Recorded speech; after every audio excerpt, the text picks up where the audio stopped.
15장 11절에서 24절입니다. 다 같이 찾으셔서 천천히 24절까지 읽겠습니다.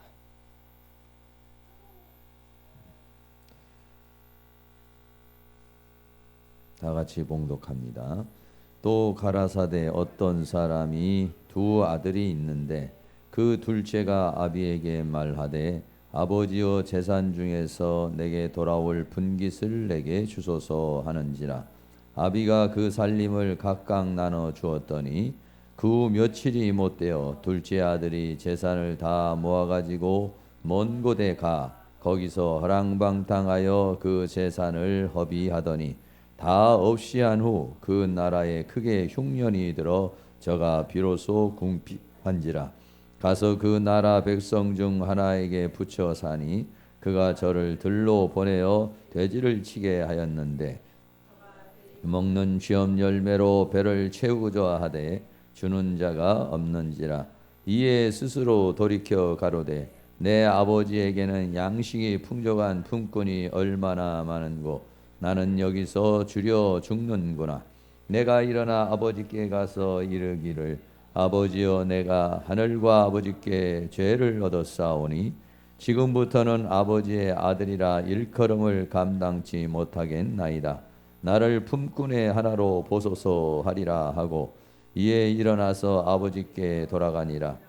아직도 상거가 먼데 아버지가 저를 보고 측은히 여겨 달려가 목을 안고 입을 맞추니 아들이 가로되 아버지여 내가 하늘과 아버지께 죄를 얻었사오니 지금부터는 아버지의 아들이라 일컬음을 감당치 못하겠나이다 하나 아버지는 종들에게 이르되 제일 좋은 옷을 내어다가 입히고 손에 가락지를 끼우고 발에 신을 신기라.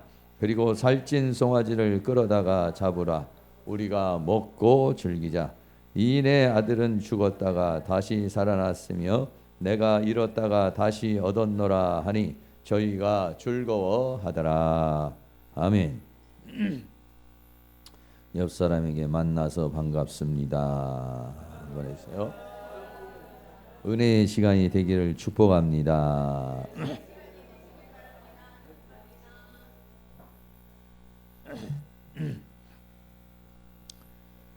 이 시간에는 우리 그 신학생들이 실천 신학이 포함되어져 있는 그런 시간이라서 우리 학생들이 기도를 하고 또 헌금을 또 하고 그래요. 헌금하는데 좀 부담되시는 분도 있을 텐데 뭐 그렇게 부담 안 가져도 되고 부담되면 한 1,000원 정도 이렇게 주머니에다 넣어놓으셨다가 이렇게 좀 하시고 그것도 없으면 한 100원 정도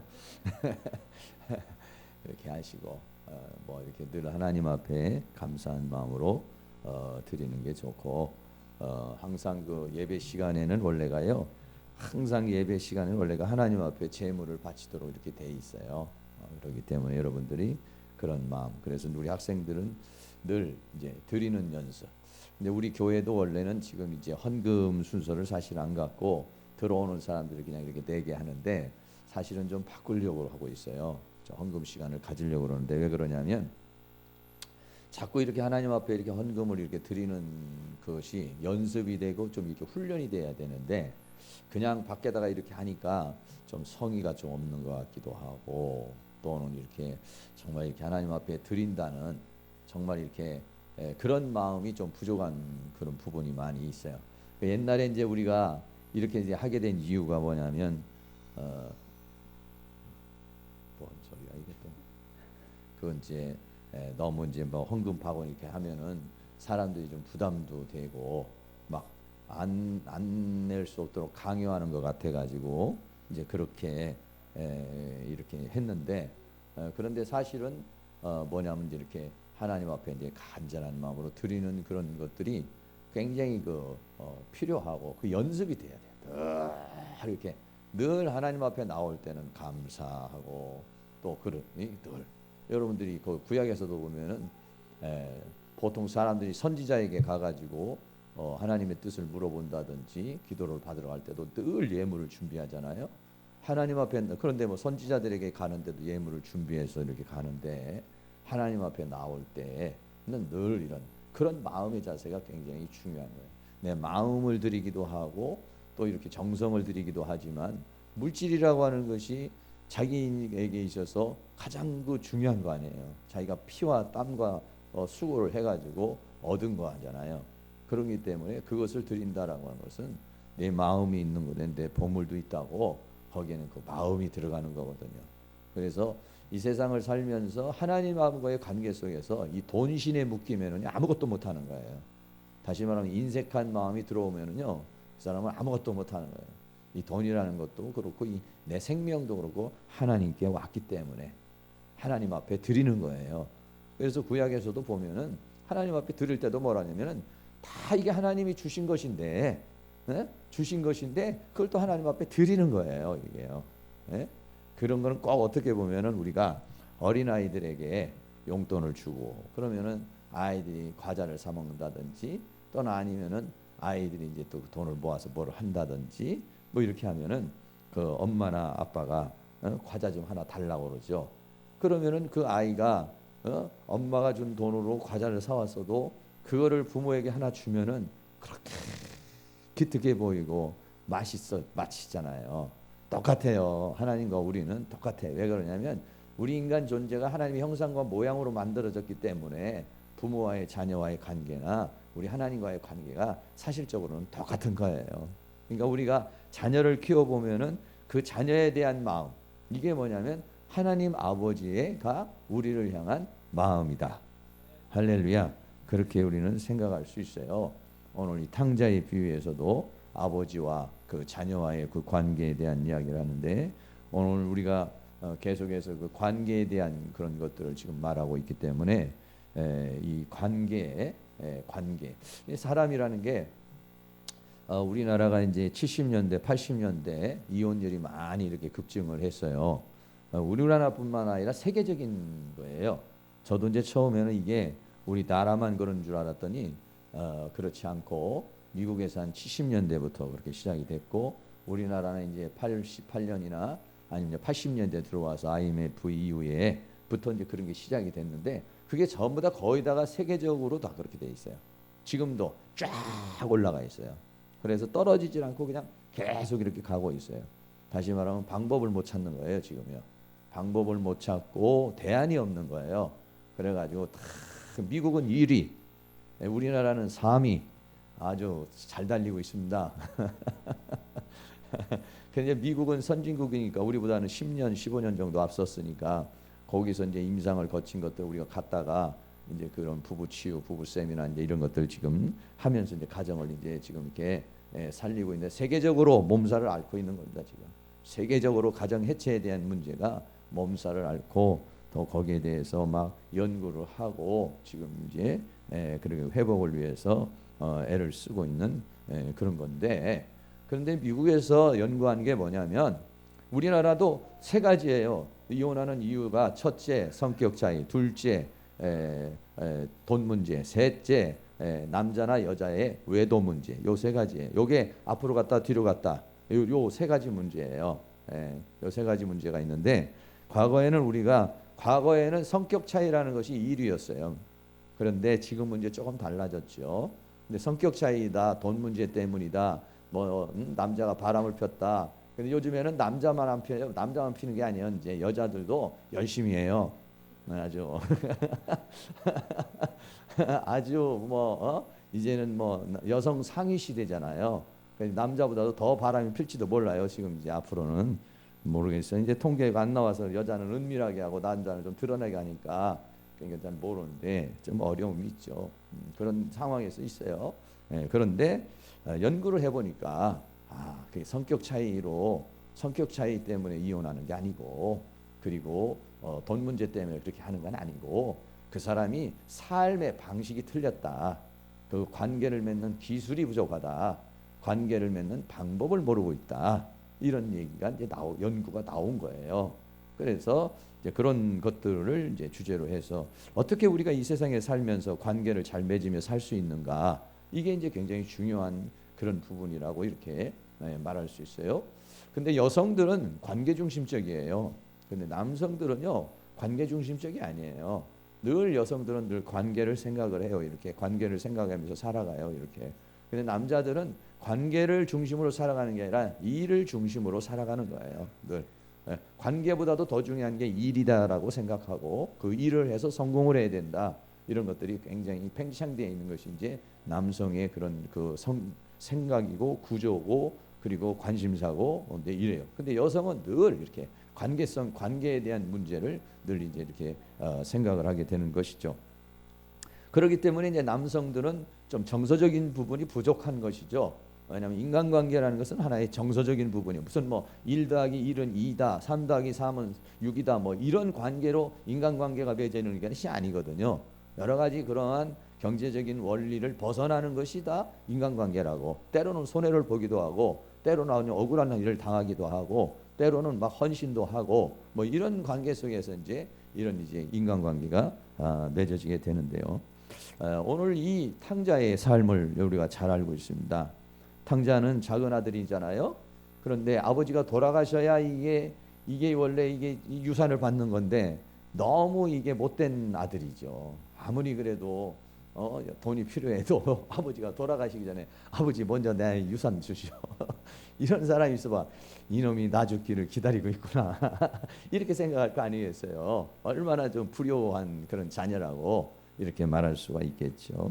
네, 그래서 돈을 좀 빨리 유산을 어차피 줄 거 빨리 달라. 그럼 나는 그걸 가지고 가가지고 내가 성공해서 돌아오겠다. 뭐 그런 의미인 걸로 보여요. 근데 사람은 항상 그래요. 특별히 남성들은요 아버지를 떠나려고 그래요. 아버지의 간섭, 아버지의 어떤 제도권 아래에서 있고 싶어 하지를 않아요. 예, 그는 남성뿐만 아니라 여성도 역시 마찬가지로 하나님이라고 하시는 그 하나님의 권위 또는 우리 아버지의 권위 여기에서 있고 싶은 마음이 별로 없어요. 그래서 이렇게 아버지를 떠나고 싶은 그런 것이 뭐냐면 전부 다 이게 인간이 가지고 있는 죄악의 속성이라고 이렇게 말할 수 있어요. 아버지를 떠나가면 잘 살 수 있는 것 같아요. 아버지를 떠나면 행복할 것 같은 거예요. 아버지를 떠나면 내 마음대로 뭔가 될 것 같은 것. 이것이 타락한 인간의 아직 어리석은 그러한 생각이라고 이렇게 말할 수가 있게 되는 것이죠. 오늘 이 말씀은요 실제적인 얘기가 아니라 하나의 예수님께서 비유를 들어서 말해주는 거예요. 지금요. 거기에는 그러니까 하나님이 의도하시는 여러 가지 많은 것들이 거기 이제 이렇게 내포되어 있는 것이라고 이렇게 말할 수가 있어요. 예, 그래서 이제 아버지가 재산을 나눠주니까 가지고 갔어요. 근데 결과는 어때요? 허랑방탕했다는 거예요. 짜임새 있게 인생을 사는 것이 아니라 자기 살고 싶은 대로 살게 되니까 그걸 뭐냐? 허랑방탕이라고 이렇게 말할 수 있는 것이죠. 사람은요 자기 살고 싶은 대로 사는 게 자유라고 생각해요. 그러나 객관적으로 보면 그거는 허랑방탕이에요. 그거는 방종이고 방탕이라고 생각하는 거지 그것이 자유라고 그렇게 말하는 사람이 세상에 없어요. 자기가 막 오토바이 타고 싶으면 막 타고 가고 횡단보도도 막 건너가고 이게 자기는 자유인지 모르지만 다른 사람이 볼 때는 질서를 파괴하는 사람이잖아요. 이 지금 작은 아들은 처음부터 아버지에게 돈 달라는 자체부터 질서를 파괴하면서 나온 사람이죠. 그런데 허랑방탕해서 결과는 어떠냐? 재산을 다 허비해버렸다. 그런데 덮친 격으로 뭐가 생겼어요? 흉년이 딱 들어버렸어요. 흉년이 들어버렸으니까 그러니까 더 어려움이 된 거죠. 그래서 무슨 직장을 가졌어요? 돼지 치는 직장을 구했어요. 근데 이 사람이 아마 돼지 치는 것을 구한 이유가 돼지 열매 먹으려고 돼지가 먹은 거라도 먹고서 좀 배가 부르려고 그러던 것 같아. 그 돼지를 치면서 이게 돼지를 치면서 그 쥐염 열매로 가지고서 배부르려고 그랬는데도 그것을 주는 자가 없었다. 이렇게 성경이 쭉 얘기를 해요. 그리고는 그러고 나서는 하루는 가만히 생각해 보니까 아버지가 생각이 나는 거예요. 인간은 말이죠. 끝까지 가야 아주 막바지까지 가야 그때 하나님이 생각이 나고 아버지가 생각이 나지 조금이라도 버틸 수 있는 조금이라도 자기 힘으로 할 수 있는 상황이 되면요 절대로 신학교 안 오려고 그러고 절대로 믿음 안 하려고 그러고 절대로 이게 말이죠 이게 말을 안 들어요. 인간은 갈 때까지 가는 거예요. 다 허비한 후에 조금이라도 남았으면요, 요거 가지고 어떻게 되겠지, 요거 가지고 어떻게 되겠지 이렇게 해요. 근데 다 협의 안 해요. 하여간 막다른 골목을 가야 그때서는 이제 전부 이러죠. 이게 아직 조금이라도 있으면은요 절대로 손이 안 올라가요. 찬양을 하는 사람들도 이 손 안 올라가는 사람은요 이 뜨거운 맛을 안 본 사람들이에요. 이게 손이 왜 올라냐면 항복이거든, 항복. 물론 손을 높이 들어 주를 찬양하는 것도 있지만, 그런 것도 있지만요 이게 정말 힘들잖아요. 그러면요 손 들지 말래도 들어지더라고요. 어떻게든지 하나님 앞에 좀 불쌍히 여겨 보여야 될 거 아니에요. 이게 국률이 여겨버리네. 전부 손 들고 옵니다. 이게 다급하면은요 손이 안 내려와요. 근데 별로 그렇게 다급할 일이 없는 사람은 올리라고 그래도 올렸다가 뻐직하니까 빨리 내리죠. 그런데 다급하고 아주 막다른 골목이고 그러면요 내리라고 그래도 올려 내리라고 그래도 손이 저절로 올라가. 하나님의 그 도우심이 필요하기 때문에 그러죠. 다 협의해야 인간은 그때서야 답차 이렇게 엎드리는 게 인간이에요. 그러니까는 참 이게 좀 말로 이렇게 할 때 잘 들어야 되는데 아주 그냥 모든 걸 협의해야 돼. 건강도 협의하고 돈도 협의하고 실력도 협의하고 하여간 뭐든지 아주 박살이 나야 그때 이제 하나님 앞에 나오는 게 인간이에요. 인간이 어리석은 이 탕자의 모습이 우리들 모습이에요. 할렐루야. 아닌 것 같으네. 그러면 뭐 여기는 다 맏형들이에요? 맏형은 더 나쁜 인간이에요. 이건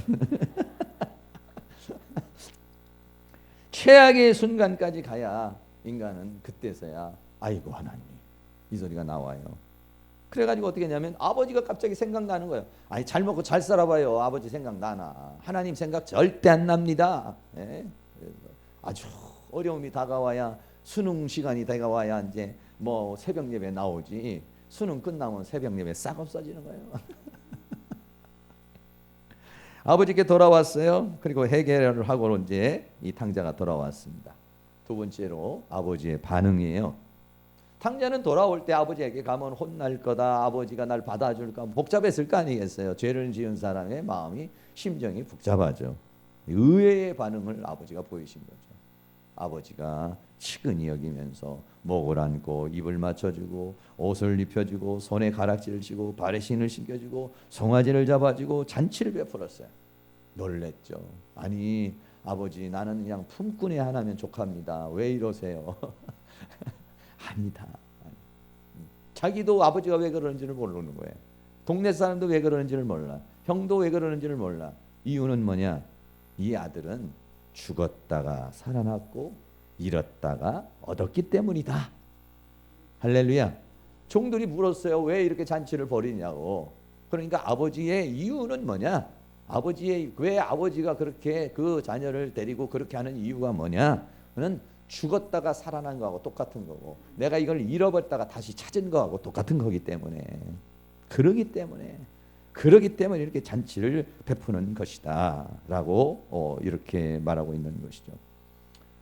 아버지와의 탕자와의 관계가 어떤 관계입니까? 이게요 부모와 자식과의 관계인 것이에요. 그냥 어디 있는 그냥 한 사람이 아니에요. 그냥 돼지치는 사람이 아니에요. 그냥 망해버린 사람이 아니라고. 이 탕자는 아버지의 아들이란 말이에요. 부모와 자녀와의 관계라는 거예요. 그 관계이기 때문에 이거는 아무나가 아니라는 것이에요. 다른 사람 다 이해를 못하지만은 부모 마음은 자식이 아무리 못됐고, 자식이 아무리 잘못했고, 자식이 다른 사람이 볼 때는 손가락질을 당해도 부모는 그런 마음이 아니라는 것이죠. 이 세상의 엄마 아빠들도 다 그렇지 않습니까? 그런데 하물며 하나님께서 하나님의 마음이 어떻게 했느냐는 것이죠. 그런데 세 번째로는 둘째 아들의 반응이 나옵니다. 둘째 아들이 누가복음 15장 28절에 화를 냈어요. 아버지가 그렇게 하는 행동을 보고 막 화가 이렇게 막 치밀어 올라오는 거예요. 근데 아버지가 왜 그렇게 화를 내냐니까 두 가지를 얘기했어요. 하나는 아니 아버지는 나한테 언제 한번 잔치 한번 베풀어 준 적이 있어요. 근데 왜 동생은 저런 동생을 왜 잔치를 베풀어 주냐. 또 하나는 뭐냐면 저렇게 재산을 다 허비한 동생에게 잔치를 베풀어 줄 수 있느냐 이거예요. 네. 형이 느끼는 감정이 그런 것이죠. 형은 동생을 봤을 때 측은한 생각 전혀 없습니다. 그가 뭐 잃었다가 얻은 거고 죽었다가 살아났다는 이런 개념이 없는 것이죠. 저는 뭐 나쁜 놈, 아버지 재산 다 갖다 놓고 버린 놈, 아주 못된 놈, 이런 어떤 정죄하고 비평하고 판단하고 잘했다 잘못했다 이런 개념에서 동생을 보는 것이지 부모가 자녀를 보는 그런 관계 속에서 그 탕자를 보는 게 아니었다는 것이죠. 다시 말하면 아버지는 관계 속에서 탕자를 본 것이지만은 이 지금 형은 관계라고 하는 것을 중요하게 생각하지 않는 사람이에요. 저런 게 무슨 내 동생이야, 저런 게 무슨 내 형제야, 저런 걸 왜 받아들여, 당장 쫓아내야지. 이래서 화가 이렇게 머리끝까지 올라오는 거예요. 왜? 이유가 있잖아요. 왜? 허랑방탕했잖아요. 돈 다 갖다 버렸잖아요. 거지돼 가지고 돌아왔잖아요. 당연히 일반적인 상식으로 율법적 상식으로 잣대로 대고서 그 동생을 평가를 한다면은 그거는 몽둥이 찜질해 가지고 쫓아내야 돼요. 그거는. 집에서 받아주지 말아야 되는 거예요. 그건 동생도 아니야 너 같은 놈은. 이렇게 할 수 있는 거예요. 그러나 관계로 봐가지고는 그게 아니다는 거죠. 더 깊은 영적인 상황에서 봤을 때는 그게 아니라는 거예요. 그러니까 아버지가 탕자를 보는 개념과 이 맏형이 보는 개념이 다르다. 이 맏형은 당시에 예수님 당시에 바리새인들과 사기관들이 창기를 바라보는 눈이고 세리를 바라보는 그런 눈들이라고요. 그 사람들이 봤을 때는 예수님이 가가지고 세리들하고 밥 먹고 놀고 이렇게 하니까 아니 그럴 수가 있느냐, 저 죄인들하고 그럴 수가 있느냐, 이렇게 예수님을 비관했죠. 그러나 예수님 뭐라고 했어요? 내가 이 땅에 온 것은 내가 의원으로 온 것이야. 건강한 사람을 위해서 온 게 아니라 병든 사람들 아니야. 그러니까 병든 사람에게 의원이 필요한 것처럼 나는 이 의원으로 온 것이야. 난 저 죄인들을 구원하기 위해서 온 것이야. 할렐루야. 바라보는 관점이 완전히 다른 것이에요. 생각이 다른 거예요. 다시 말하면 아버지와 형의 차이는 엄청나게 다른 것입니다. 아버지는 돈보다 자녀여야. 돈이 수천만 원이 없어지고 수억이 없어지도 자녀하고 비교할 수 있냐 이거죠. 자녀가 더 중요한 것이지 돈이 더 중요하냐. 그래도 요즘엔 돈이죠.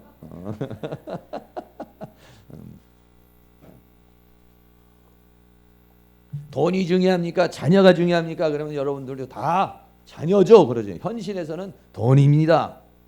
현실에서는 돈입니다. 그렇게 됐다가는 이거 자식은 맞아 죽어요. 이거 이렇게 다 망가졌었으면은 여러분 너 같은 놈은 내 자식으로 여기지 않아. 호적을 파기 전에 빨리 사라져. 그렇게 말할 수 있어요. 그리고 잘못한 행동보다는 돌아온 것에 대한 감사가 아버지에게는 있었다. 할렐루야. 돈보다는 생명이고 돈보다는 관계에 있었다라고 하는 거예요. 그렇게 기뻐하는 이유가 뭐냐?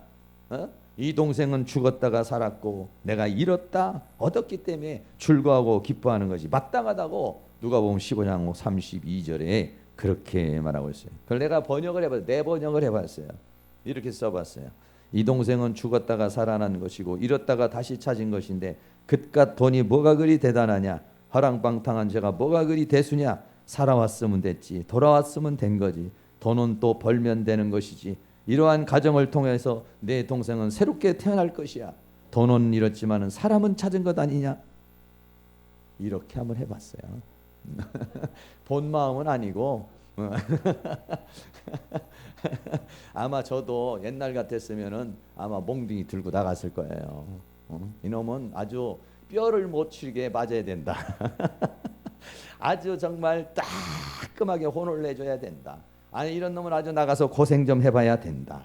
이런 생각이 굉장히 지배적이었던 사람이에요. 율법적인 사람이고 굉장히 몽둥이가 약이다. 이렇게 생각했던 사람이 저예요. 그런데 이렇게 이제 여러 가지 그 조금씩 목회 경륜도 가고 또 내적 치유도 하고 이러다가 보니까 이 형보다는 아버지 쪽으로 이제 많이 이렇게 이제 이렇게 기울어가고 있습니다. 과거 같으면은 그런 마음이 어떤 사람을 봤을 때 율법적인 잣대를 가지고 막 판단하고 비판하고 정죄하고 잘했다 못했다 이렇다 저렇다 선이냐 악이냐 이런 것들 많이 생각을 했어요.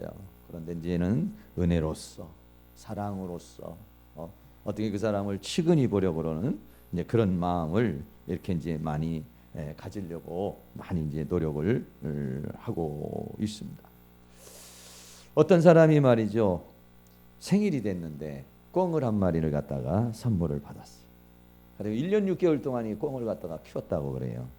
근데 하루는 이제 집에서 청소를 하려고 창문도 열어놓고 막 청소를 하다가 꿩이 날아가 버렸어. 그러니까 꿩이 날아가 버렸으니까 1년 6개월 동안 같이 산 꿩이고 생일날 받은 그런 거기 때문에 이게 얼마나 또 의미가 있는 거잖아요. 그래서 꿩을 찾기 위해서 전단지를 2,000장을 맞췄어요. 그리고 돌렸어요. 정말 그 꿩을 찾아야겠다는 마음이 너무나 아주 그냥 팽배해서 경희대학교 그 전문가 꿩 전문가한테 가가지고 꿩이 도망갔으면 어디로 도망갔을까요? 그런 것도 가서 이제 자문을 하면서 그러면서 이제 꿩을 좀 찾아달라고 기도도 하고 그러면서 전단지에다가 현상금을 걸었어요. 얼마를 걸었게요? 100만 원을 걸었어요. 100만 원. 꿩 그거 뭐 한 10만 원이면 살 수 있는 건데 100만 원이면 100만 원을 걸었어요. 100만 원, 10만 원도 안 갈 수도 있겠어요. 100만 원 현상금을 걸었어요. 현상금을. 그랬는데 어떻게 해가지고 그 꿩을 찾게 됐어요. 왜냐하면 전단지 덕분에 이게 꿩이 어디로 날라왔냐면은 남의 집 주차장으로 들어온 거예요. 지하 주차장으로 들어온 거야. 그런데 그 전단지를 본 사람이 그 꿩을 본 거예요. 전화해가지고 100만 원 벌은 거죠. 이 꿩 주인이 달려가가지고 그냥 꿩을 끌어안고 그냥 꿩아 하면 이제 사랑의 고백을 하는 거예요. 다시 헤어지지 말자. 내가 다시는 너를 잃어버리지 않겠다. 하면서 이렇게 이제 사랑의 고백을 했다고 그래. 꿩이라는 것들이 많잖아요. 꿩이 뭐 그거 없으면 다른 꿩 사다가 할 수도 있지만은 그러나 그 꿩은 다른 꿩하고는 다르잖아요. 서로 정감을 오고 가고 한 꿩이고 정성이 들어가고 마음이 가고 해서 어떻게 보면은 자기 가족처럼 이렇게 키운 꿩이기 때문에 그거는요 그냥 꿩이 아니야. 그 꿩은 정관사 더 꿩이요 이게.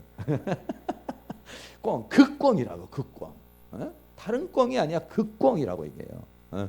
그 꿩만이 서로 느낄 수 있는 교감이 있는 거야. 그러니까 그거는 100만 원을 줘도 안 아깝다. 꿩 뭐 다 꿩인데 그러면 그 100만 원 가지고 10마리를 살 수도 있고 다른 꿩 갖다가 키우면 되는 거잖아요. 아니에요. 사람 감정은 그렇지가 않습니다. 그 꿩은 100만 원을 줘도 아깝지 않은 꿩이다 이거예요. 다시 말하면 경제적인 원리라든지 손익계산으로 봤을 때는 그게 이상한 짓이고 어리석은 짓이고 바보 같은 행동이지만 그러나 그 사람에게 있어서 그 꿩은 아니란 말이에요. 할렐루야. 뭔 말인지 잘 모르는데 여러분이 꿩이라니까. 하나님이 꿩 주인이고 우리가 꿩이요 꿩. 이게 언젠가 날아가 가지고 하나님이 다시 잡아온 사람들이요. 현상금 100만 원 걸고 잡아온 사람들이라고요. 또 하나 어떤 사람은 애완경이 죽었어요. 병에 걸려 죽었어요. 그래가지고 오랫동안 키우다가 애완경이 죽어서 장례를 치러줬어. 화장을 해줬어. 그래 유골을 유골함에다 담았어. 그래가지고 그거를 자기 집에다 갖다 놨어. 그리고는 옛날에 찍었던 그 견공의 그 그림도 거기다 놓고 이렇게 하면서 애추청지 그렇게 추모를 했다라고 하는 그런 얘기가 있어요. 왜 그러느냐? 그 사람이 다른 사람이 볼 때는 저 사람이 약간 이렇게 된 사람 아닌가 이렇게 이제 생각할 수도 있잖아요. 그런데 그 사람에게 있어서는 그 강아지가 아니야. 동안 살다가 보니까 그게 하나의 가족처럼 돼버리고 말아버린 거예요. 이게 뭐 잘한다는 게 아니에요. 절대로 화장시켜주면 안 됩니다.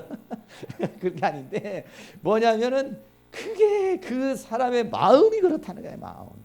예? 그 마음이 그까짓 뭐 강아지를 가지고 그렇게 해서 그냥 없어져 버릴 수도 있고 생각 안 할 수도 있는 건데, 그런데 그 사람에게 있어서는 다른 애완경하고 그 애완경은 다르단 말이에요. 정성이 들어갔어요. 마음이 들어갔어요. 땀이 들어갔어요. 수고도 들어갔어요. 제가 이렇게 가만히 보니까 사람은 그런 것 같아요. 요즘에 우리도 이제 손주 데려다가 이렇게 이렇게 보면은 이게 말이죠. 데려다가 자꾸 이렇게 안 볼 때는 정이 안 들어가는데 데려다가 자꾸 며칠 이렇게 보다 보면요, 정이 들어가 가지고요, 이게 봐요, 자꾸 보여, 눈에 삼삼하게. 예. 안 보면은 뭐 이렇게 정이 안 들어가. 그런데 정성이 들어가잖아요.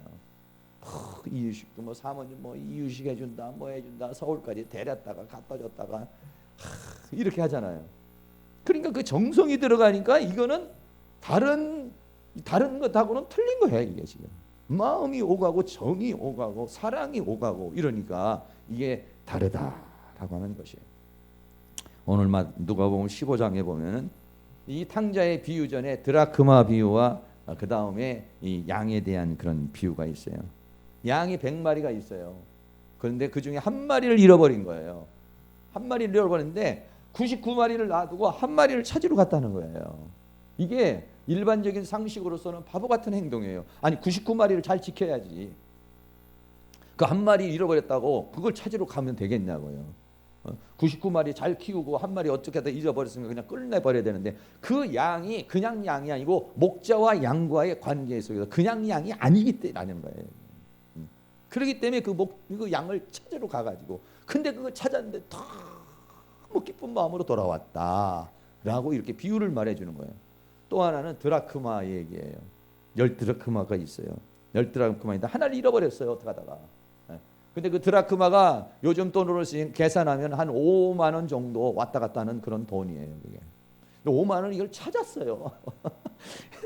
그냥 잃어버렸겠냐고 그렇게 끝나는데 그게 아니라 막 그냥 등불을 가지고 막 그걸 찾은 거야. 이게 그냥 찾았는데 너무 기쁜 거야.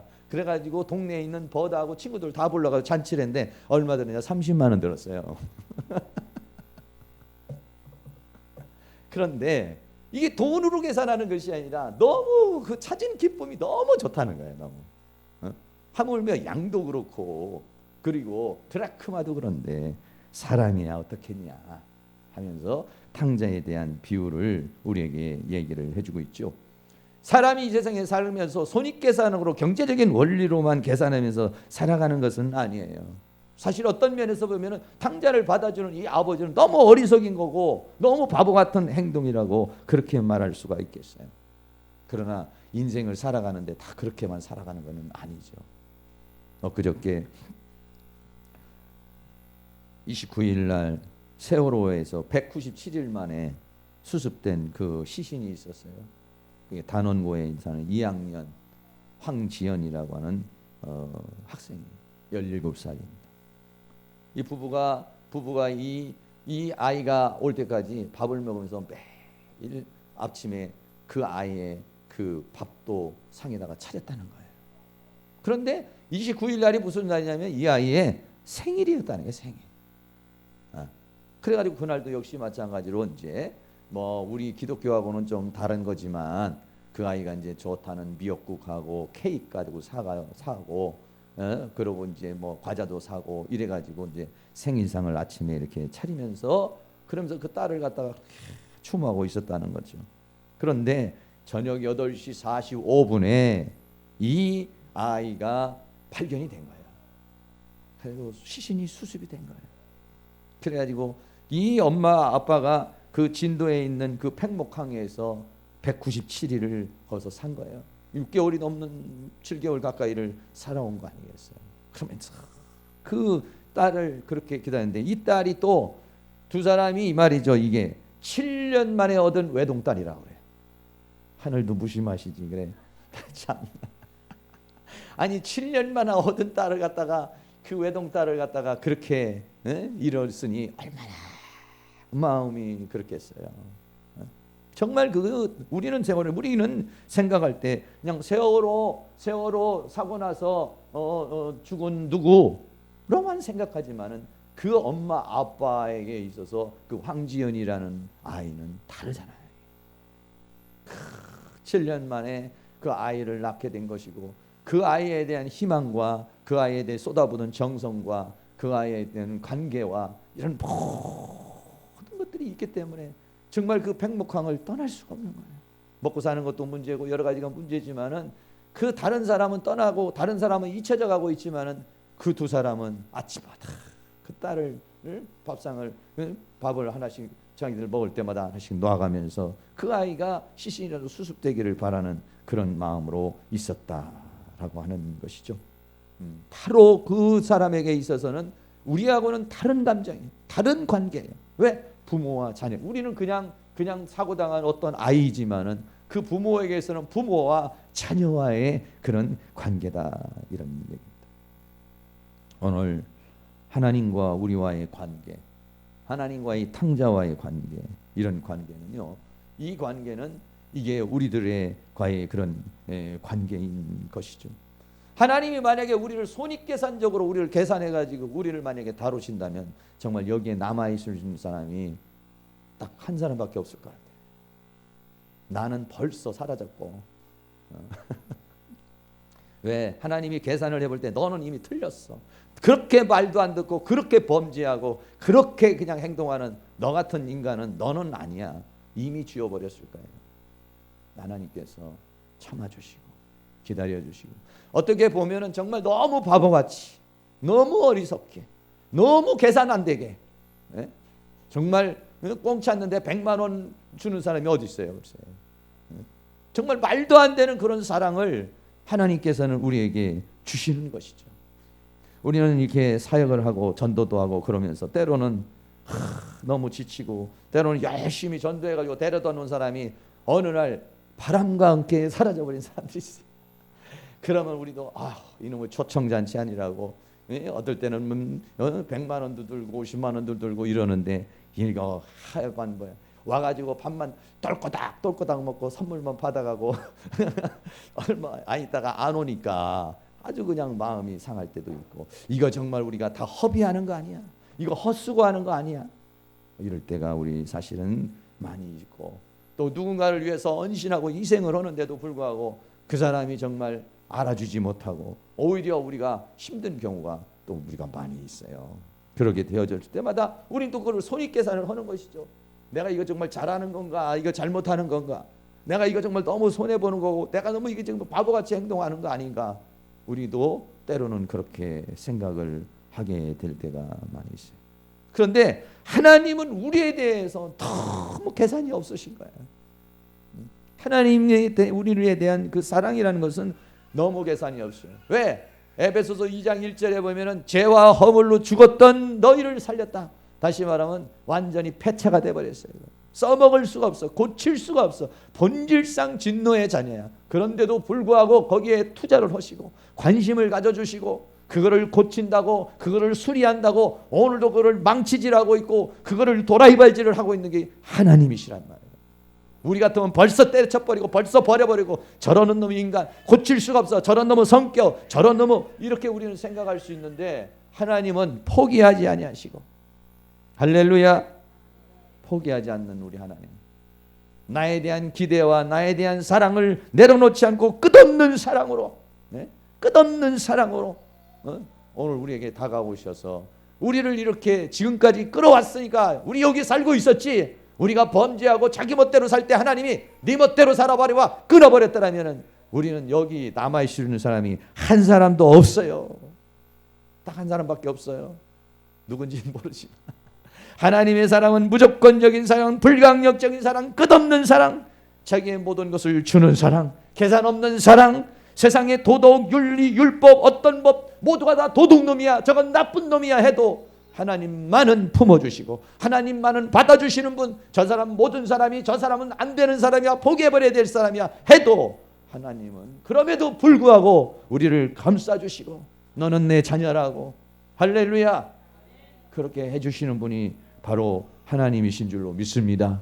동네 사람도 이해하지 못하고 같은 형제도 이해하지도 못하고 저런 놈을 받아줄 수가 있냐고, 저렇게 허랑방탕하고 그 돈 다 가지고 가서 다 없애버리고 그 뒷골로 돌아온 저런 것이 무슨 놈의 동생이고 저런 것이 무슨 형제고 저것이 무슨 가치가 있냐고 그렇게 형은 화를 내지만은 아버지는 그를 측은히 여겨줬기 때문에, 오늘 하나님께서 우리를 불쌍히 여겨주시고 우리를 긍휼히 여겨줬기 때문에 오늘 우리는 이 자리에 있는 줄로 믿습니다.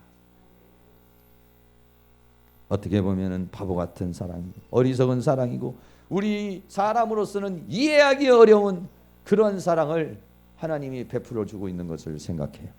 제가 옛날에 세걸산이라는 데 가서 있을 때 거기 가면은 많이 정신적으로 문제가 있는 분들이 많이 있었어요. 제가 가서 설교를 하면 뭐 설교가 이게 되지도 않고 이게 뭐 듣는지 안 듣는지도 잘 모르겠고, 이제 그런 제가 강대성에 설교하면서 도대체 이 말씀을 이 사람들이 들을 수 있을까? 여기서 지금 저 사람 사역하고 있는 저게 무슨 의미가 있을까? 왜?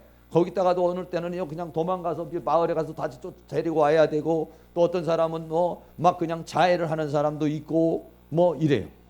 그러다가 또 어떤 사람이 이제 뭐 어떻게 제가 봤을 때는 거기서 예수 믿어가지고 구원받는 사람이 그렇게 많지 않은 것 같아요. 그런데도요, 제가 놀란 건 뭐냐면 하나님이 그 세걸산 기도원에 그 사람들을 먹일 수 있도록 쌀을 보내주시고 돈을 보내주시고 하나님께서 그렇게 하시더라고요. 할렐루야. 우리가 봤을 때는 너무 쓸모없어요. 무슨 가치가 있어? 무슨 의미가 있어? 뭐 그러면 뭐 구원받는 사람이 나타나야 될 거 아니야. 그러면 뭔가 좀 똘망똘망한 사람이 나와야 될 거 아니야. 너무 불가능해 보이는 사람이에요. 너무 정말로 거기에다가는 무슨 그 힘을 쏟아야 될 그 이유와 가치를 내가 느끼지 못하는 거예요. 그런데도 불구하고 그 고대 보면은 그 원장이 이제 그 하는 거 보면은 하나님께서 그 채워주시고 넉넉하게 해주셔서 그거를 이끌어나 그들에게 쌀을 주시고 먹을 것을 주시고 땔감을 주시고 해가지고 그 사람들을 키워나가는 그런 모습을 봤어요. 내가 생각하는 거하고는 다르다. 내 계산법하고는 다르고 내가 생각하는 이 손익계산법하고는 너무나도 다른 게 하나님의 세계이구나. 그거를 그때 당시에도 많이 느꼈어요. 지금 우리가 살면서도 때로는 그래요. 내가 저 사람들 정말 이렇게 내가 정성을 쏟고 내가 저 사람에게 정말 이만큼 마음을 드려야 될 이유가 있고 가치가 있을까? 때로는 그런 것에 대해서요, 제가요 스스로가 굉장히 좀 생각해 볼 때가 있어요. 오늘 말씀 다시 한번 이렇게 보면서 그렇지 않아요. 하나님이 우리를 베풀어 주는 그 사랑, 이 하나님의 사랑은 끝없는 그 사랑이라는 거예요. 그래, 누가복음 8장 31절에 누가 이 사랑에서 우리를 끊을 수가 있겠느냐는 거예요. 누가 이 사랑에서 이런 이 탕자의 그 모든 허물을 다 덮어주면서도 그 모든 잘못되고 그동안에 페루나같이 살아온 그런 건 물어보지 않고 돌아왔다라고 하는 그 하나만 가지고도 측은히 여기고 신발을 신겨주고 옷을 신겨주고 송아지를 잡아서 잔치를 베풀며 기뻐서 어쩔 줄 모르는 아버지의 마음, 그 마음이 하나님 아버지의 마음이라고 오늘 우리에게 말해주는 것이잖아요. 오늘 여러분들이 지치고 힘들어서 여기 와서 이렇게 또 공부도 하고 이렇게 와서 하나님의 뜻대로 살려고 애쓰는 그 모습 자체를 하나님이 기쁘게 봐주실 줄로 믿습니다. 또 우리 모든 성도님들 역시 마찬가지로 어쨌든지 하나님의 말씀대로 살려고 하는 이 여러 가지 우리들의 이 애씀을 하나님이 보시고 하나님께서 기쁨으로 받는 역사가 있게 될 줄로 믿습니다. 이 끝없는 이 사랑에서 누가 우리를 그리스도의 사랑에서 끊으리요? 환난이나 곤고냐 핍박이냐 기근이냐 적신이냐 위험이냐 칼이냐. 기록된 바 우리가 종일 주를 위하여 죽음을 당케 되며 도사를 양같이 여김을 받았지만 그러나 이 모든 일에 우리를 사랑하시는 이로 말미암아 우리가 넉넉히 이기느니라 이랬어요.